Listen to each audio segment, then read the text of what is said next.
நிலைத்திருக்கும், ஊட்டமளிக்கப்படும், கனியுள்ள வாழ்க்கை.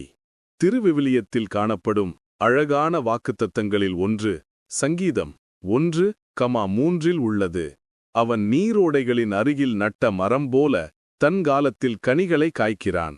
இந்த வசனம் தேவனில் வேரூன்றி வாழும் நீதிமான் நிலைத்திருப்பான், ஊட்டமளிக்கப்படுவான், சரியான காலத்தில் கனியூட்டுவான் என்கிற வாக்குறுதியை நமக்கு கொடுக்கிறது.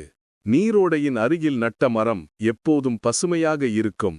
அதன் வேர்கள் ஆழமாகச் சென்று எப்போதும் நீரின் ஊட்டத்தை பெறுகின்றன. வெப்பமான காலத்திலும் அந்த மரம் காய்ந்து போகாது. அதைப் போலவே தேவனுடைய வசனத்தில் வேரூன்றி நிற்கும் விசுவாசி எந்த துயரத்திலும் சோதனையிலும் அசையமாட்டான். தேவனுடைய ஆவியானவர் அவருக்கு ஊட்டமும் வலிமையும் கொடுக்கிறார். கனியுள்ள வாழ்க்கை ஒரே நாளில் தோன்றுவதில்லை.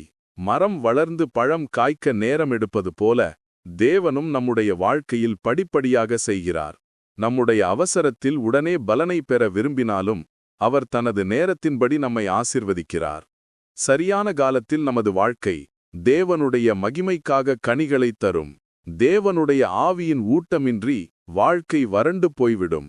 ஆனால் தினமும் அவருடைய சந்நிதி நமக்கு சமாதானத்தையும் பலவீனத்தில் வலிமையையும் துக்கத்தில் சந்தோஷத்தையும் தருகிறது.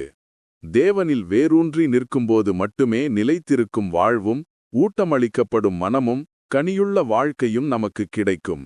இந்த வாக்குத்தத்தம் நம்மை சவால் செய்கிறது. தேவனுடைய வசனத்தில் வேரூன்றி இருக்கச் செய்கிறது. சூழ்நிலைகள் எப்படி இருந்தாலும் அவர் சத்தியத்தில் நிலைத்திருக்க வேண்டும். அவர் வசனத்தில் தியானித்து நாள் இரவாக மகிழ்ந்தால் நமது வாழ்க்கை பசுமையாக இருக்கும். அன்பு, பொறுமை, கருணை, விசுவாசம் போன்ற ஆவியின் கனிகள் நம்மில் தெளிவாக வெளிப்படும். ஜெபம். பரலோக பிதாவே, என்னை உமது ஜீவநதியின் அருகில் நட்டதற்கு நன்றி. உமது வசனத்தில் வேரூன்றி உமது ஆவியால் ஊட்டமளிக்கப்பட செய்க. உமது நேரத்தில் என் வாழ்க்கை கனியூட்டும்படி ஆசிர்வதியுங்கள். என் வாழ்க்கை உமது மகிமைக்காக சாட்சியாக இருப்பதாக ஆக்குங்கள். இயேசு நாமத்தில் ஜெபிக்கிறேன். ஆமேன். இன்று இந்த வாக்குத்தத்தத்தை விசுவாசத்தோடு ஏற்றுக்கொள்ளுங்கள். தேவன் உங்களை நிலைத்திருக்கும்படியும் தினமும் ஊட்டமளிக்கும்படியும் சரியான காலத்தில் கனியூட்டும்படியும் ஆசிர்வதிப்பார்.